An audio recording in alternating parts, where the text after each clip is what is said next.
बिस्मिल्लाहिर्रहमानिर्रहीम। अस्सलाम वालेकुम। आज आपके लिए मज़ेदार सा बैंगन का भरता लेकर आई हूँ व्यूअर। बहुत ही टेस्टी मज़ेदार सी रेसिपी है।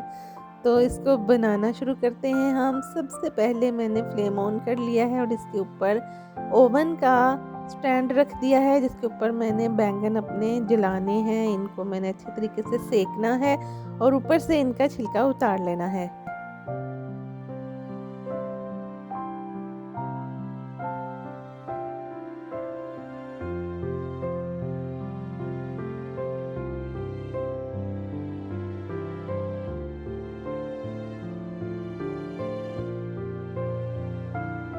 जी, तो व्यूअर्स आप देख रहे हैं इस तरीके से हमने बैंगन का जला के ऊपर से छिलका उतार लिया है और इनको हमने इस तरीके से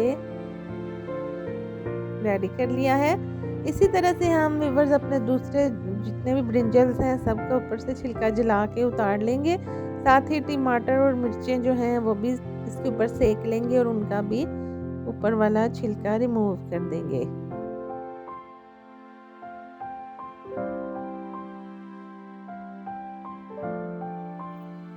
3 अदद टमाटर और 6 अदद सब्ज़ मिर्च जो हैं वो मैंने सेक ली हैं और उनका छिलका उतार लिया है। 2 अदद प्याज, 2 जवे लहसुन के और 1 टुकड़ा अदरक का ब्लेंडर के अंदर डाल के थोड़ा सा पानी ऐड करके मैं इसको ग्राइंड कर लूँगी। इसका पेस्ट बना के कढ़ाई के ऊपर इसको पका लेंगे, भून लेंगे।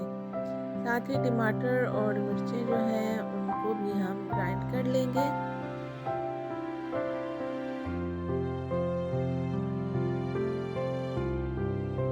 प्याज, लहसुन और अदरक का जो पेस्ट है उसके अंदर मैंने तकरीबन 5 चम्मच कुकिंग ऑयल के डाल दिए हैं और उसको भूनना शुरू कर दिया है। साथ ही हम अपने जो ब्रिंजल तैयार किए हैं उनका छिलका उतार के उनको मैश कर लेंगे, मोटा मोटा सा इस तरीके से नाइफ की मदद से कट कर लेंगे।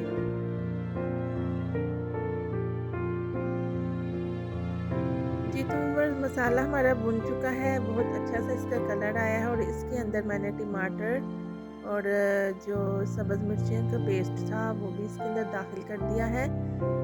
1 टीस्पून इसके अंदर सॉल्ट डाला है, 1 टीस्पून सुरख मिर्च का पाउडर है और हाफ़ टी स्पून हल्दी पाउडर है, half teaspoon chilli flakes के ऐड किए हैं और इनको अच्छे तरीके से भून लेंगे।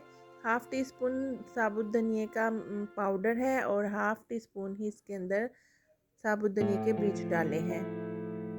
मसाले को अच्छे से भून लेंगे और अपने मैश किए हुए ब्रिंजल जो हैं वो इस मसाले के अंदर डाल देंगे। कसूरी मेथी के साथ और गरम मसाले के साथ इसकी गार्निश कर रही हूँ और इसको सर्विंग प्लेट में हम निकाल लेंगे। जी, तो व्यूअर्स आप लोग मेरे चैनल को सब्सक्राइब कीजिए, लाइक कीजिए, बेल आइकन को दबाइए, रेसिपी को ज़रूर ट्राई कीजिएगा। अति आर्ट स्टूडियो के नाम पे फेसबुक पेज को फॉलो कीजिए और अपनी दुआओं में याद रखिएगा। कमेंट बॉक्स में मुझे बताइएगा कि आपको मेरी रेसिपी बैंगन का भरता कैसी लगी। Thank you. अल्लाह हाफिज़।